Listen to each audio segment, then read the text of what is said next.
Hello and welcome to Raw Edge Applique by Machine. My name is Lydia. I've been quilting for 23 years and owner of Homespun Quilts for 20 of those years. I've been designing our store patterns for shop hops we participate in since we bought the store, both applique and pieced. I'm excited to share my favorite applique method with you. Raw Edge Applique is a simple, fast, flexible way to add images and personality to your quilting projects. Curves, trees, human silhouettes, fishing poles, pretty much any shape you want. It's especially great if you want a low-stress approach to applique that doesn't require turning the edges under or mastering a perfect zigzag or blanket stitch.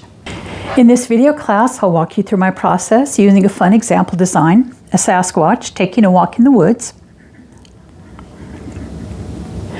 Along the way, we'll talk about supplies, tracing and cutting shapes, fusing, and finally stitching everything down by machine using a straight stitch.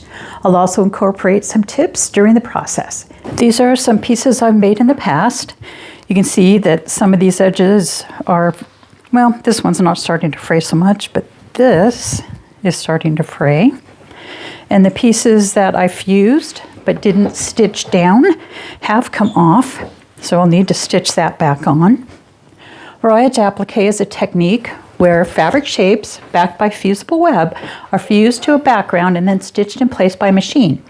The edges of the fabric are left unfinished, meaning they're not turned under or covered with a stitch of some kind.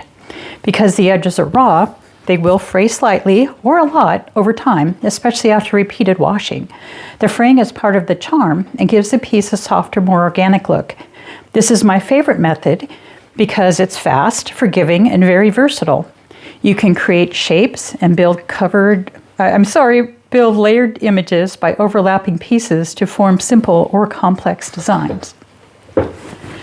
This is what we'll be working on today, our nice little Sasquatch taking a walk in the woods.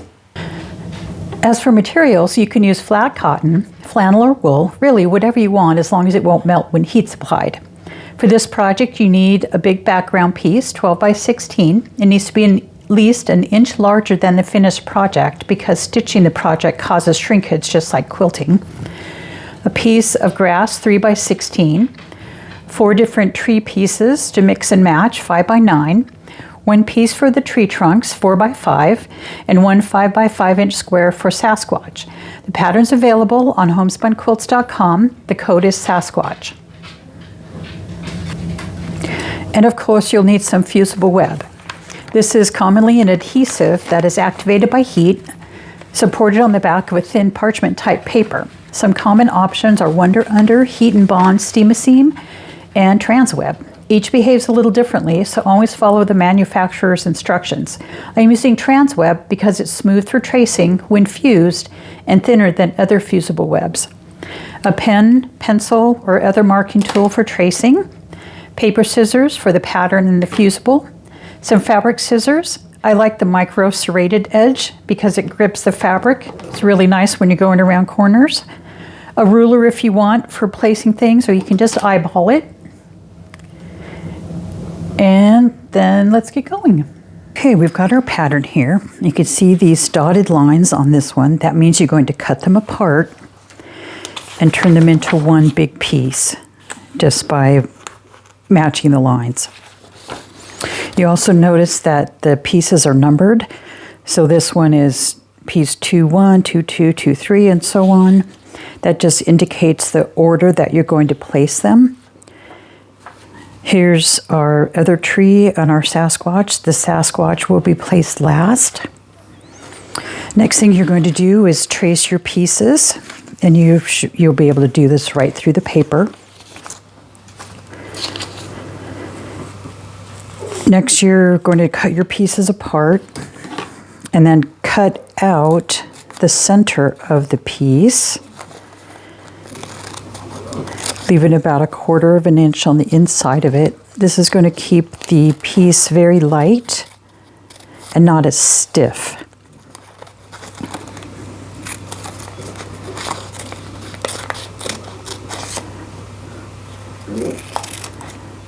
Okay, and this piece is number 3, 4, so that's our third tree, the last piece to be placed.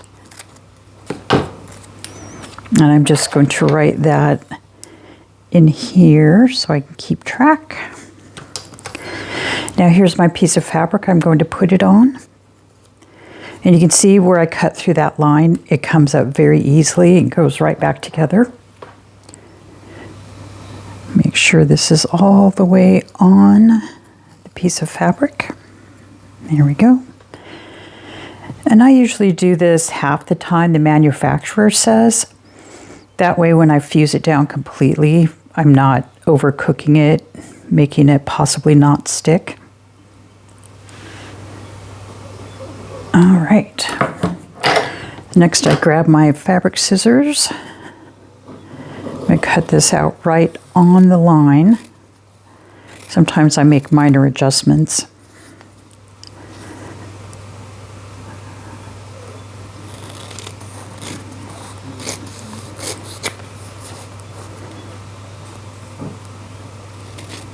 Here we go.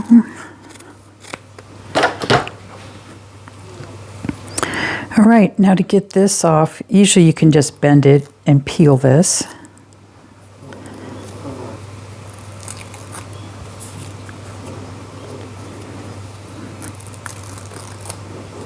Yikes.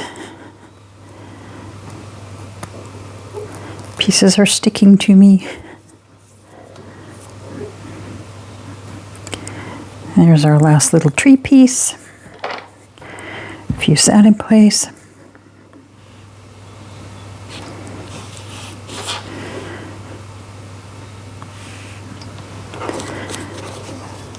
So when you're tracing pieces and putting them on the fabric, you cut out the centers and do all that, and then as compactly as you can, put them on the fabric. And I've got the iron here. It's set on high, but you would normally use your... I was wondering why it wasn't sticking. It's because I forgot to take the paper off. I'm only human. Did I get this one off? I must have. Okay, this one should stick now. You'll notice in the pattern that when you trace the Sasquatch, it's facing to the right. But when we trace it and put it on the fabric and then fuse it, it's going to be walking to the left. So the pattern marking should be on if the pattern is reversed or not.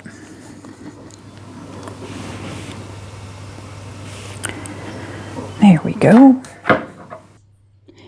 My machine setup is a 1/4 inch foot, a size 12, just a sharp. My needle position is moved 1 to the right, but you don't have to do that. The edges will fray a little bit more if it stays in the center.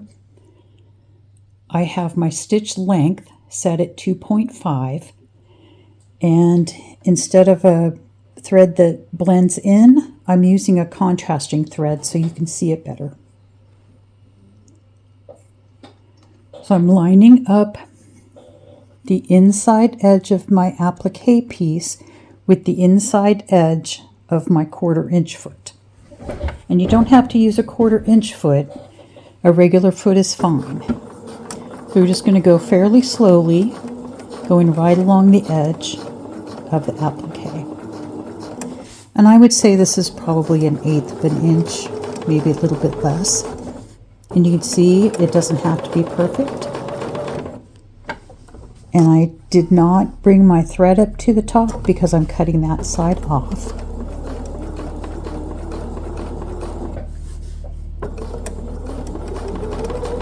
And go fairly quickly through here. It's not a difficult curve. I am going to slow down.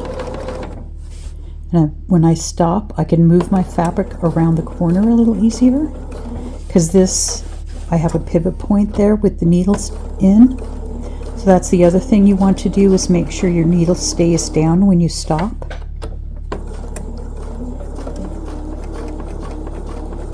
I'm going to speed up again because we're on a fairly straight, and as soon as I say that, we go around the corner.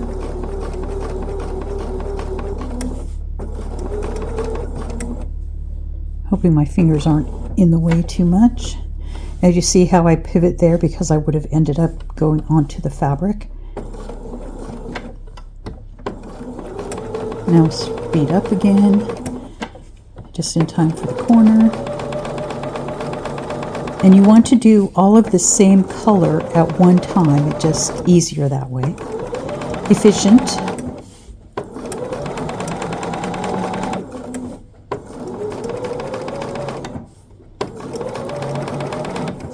And this could be, like I said, it can be more or less. The closer you are to the edge, the less it will fray. And the farther away you are, the more it will fray. Oops. There we go. Next, I'm going to do the trees. And on the trees, I'm going to start in a little straight stretch up here. And each tree, I'm going to start in a different place. And that will keep the starts and stops from showing up so much across in a straight line or something. So this top tree, I'll come down to the corner one stitch at a time. And if I have to, I'll pull back on the fabric to shorten my stitch length. And as I go around the corner, I might want to do the same thing and just take one stitch here to get around all the way. And then I'll go around.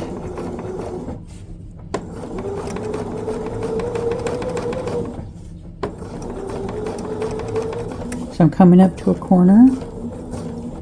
I'm going to hold on to this so it does a short stitch. This one I am also going to do a short stitch here just to be able to line up my presser foot better.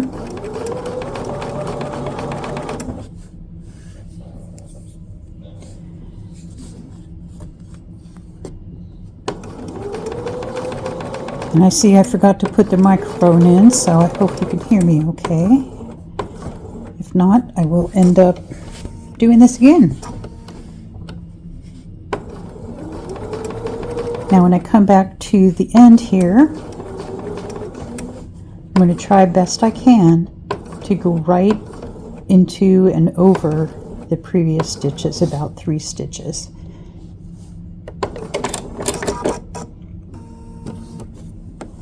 And then I'll just cut this one off when I get ready to finish the piece. Okay, the next one, since we've already stitched that, where's my end? There it is.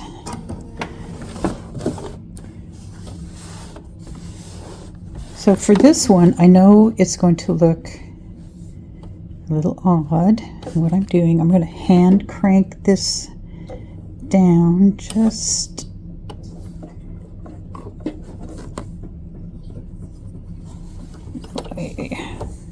that is not what I meant to do. I wanted to start back here a couple more stitches.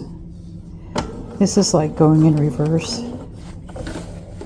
but not going in reverse, if that makes any sense. Line this back up.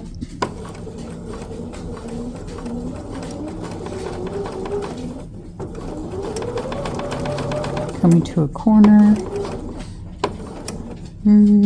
I'm going to hang on to this one, make a short stitch right there.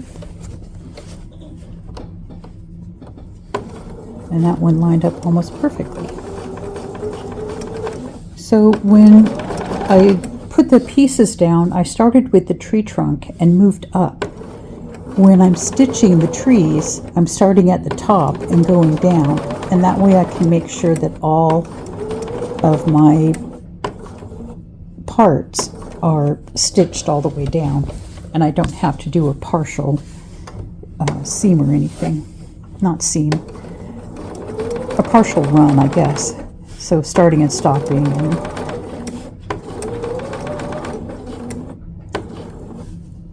So this one also just, oh, that one went probably too far. And sorry about the camera. So again, I'm lining this up, doing the best I can to stay on here. I do have a thread cutter, so I'll use that this time. So there's 2 of the 3. Now we'll start on the 4th one. Same thing. I'm going to back up a little bit and stitch up to my piece. Turn this around.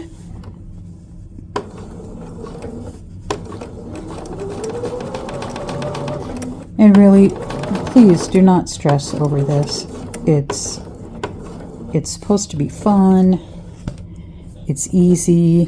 If it's straight or not straight, it's going to fray in a few months of washings.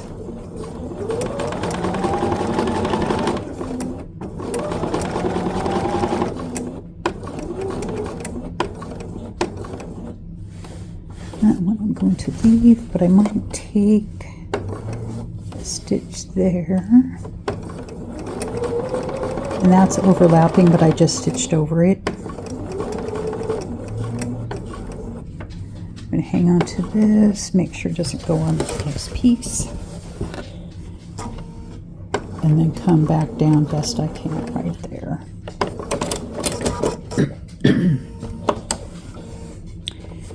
Okay, so well, I'm not going to do well, I will. The tree trunks are going to be the same way. You'll start 2 or 3 stitches down from the tree branches. Turn this around and stitch back down.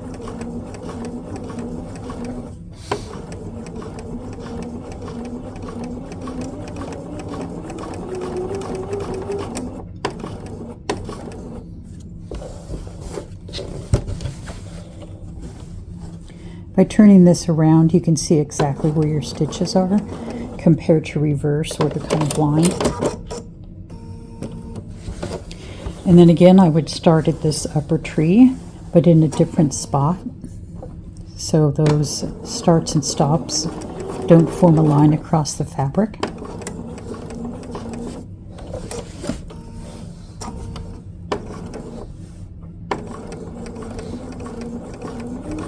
You can see on that corner I goofed a little bit, so I just turned it and kept going. This one I'm going to pull so it goes to the point, but not bigger than I needed.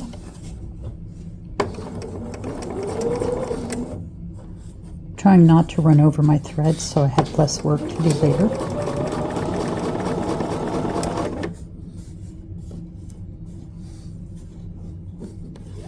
Need my tweezers.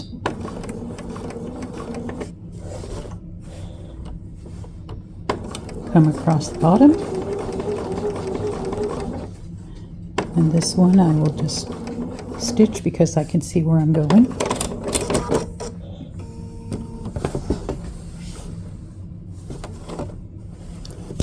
This one I'm going to go back up in the excuse me, in the corner.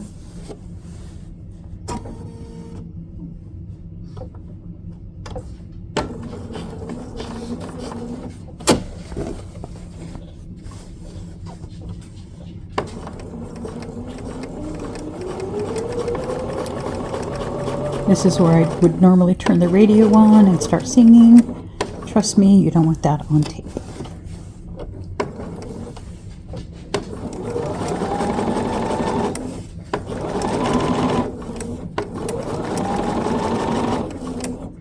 Coming to the corner. Oops, almost went too far on that one, but I pulled the fabric and it stayed where I wanted it to be.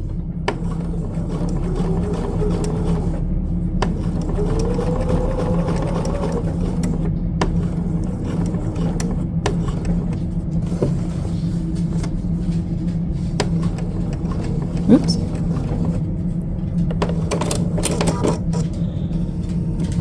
Okay, there we have it. One completed tree.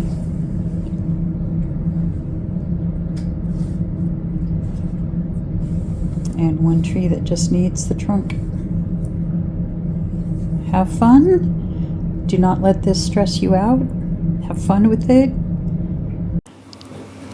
On this one, I'm really not afraid to go outside the lines because Mr. Sasquatch here is a hairy guy. What I'm going to do though is slow down because I have a lot of curves to get around.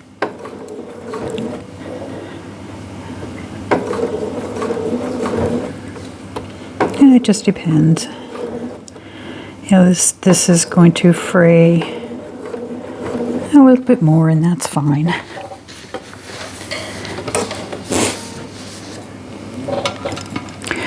My stitch length set the same as that when I did the trees. And I'm just looking under here to see where my needle is compared to the edge of the applique.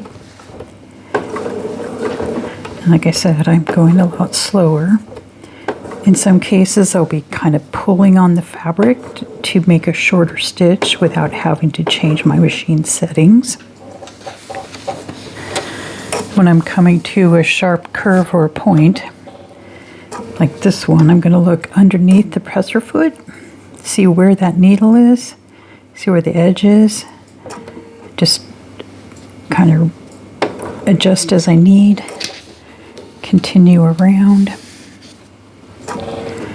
Whoops, there we go. Go a little bit farther than that.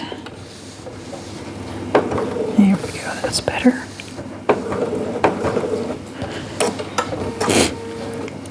When I look under there, I can gauge whether I need to take one stitch or two stitches, or it can just turn all the way like that one.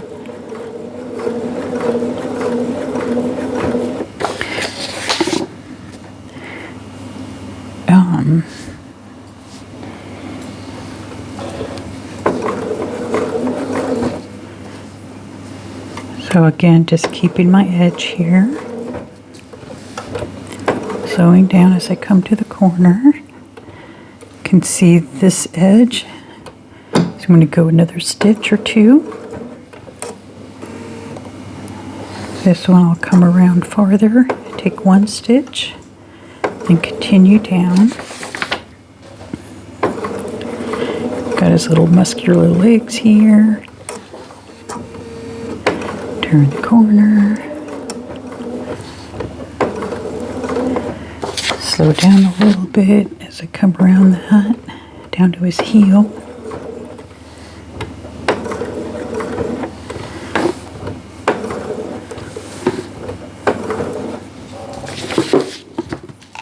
And this is one of the reasons I love raw edge applique by machine. I'm not worried about my zigzag, and if it's covering everything. Is it too close together, too far apart? Is my blind hem stitch, my buttonhole stitch going in the right direction?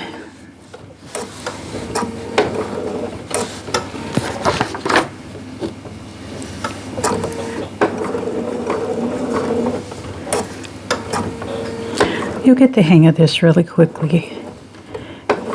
Everybody's done a straight stitch before. You just have to go slower around these corners.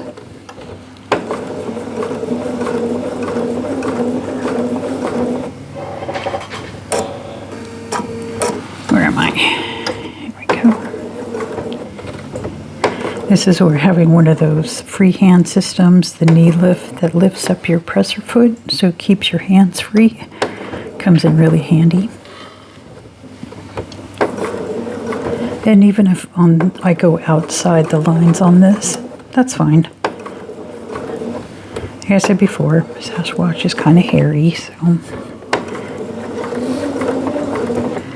Okay, I'm going to kind of pull on this to keep the stitch short without having to change my machine settings.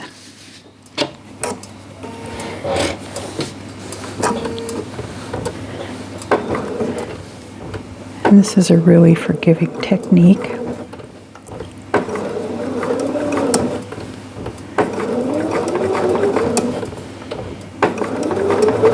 And if you stray in or out a little further than you need, that's fine. If you stray in, it'll just fray a little bit more over time.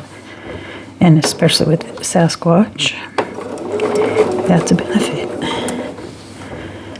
So back in the 60s, there was a play opera called Hair. reminded of that as I go around here. Hair, beautiful hair. Oh, beautiful hair.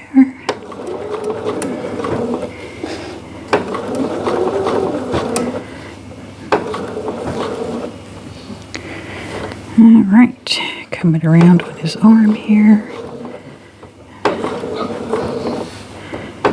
And his little hand. I think I'm going to go ahead and turn this a little bit more. Do a short stitch. And another short stitch. And then keep coming around here. Heading up towards armpit. There's my beginning thread. I'll pull that out of the way.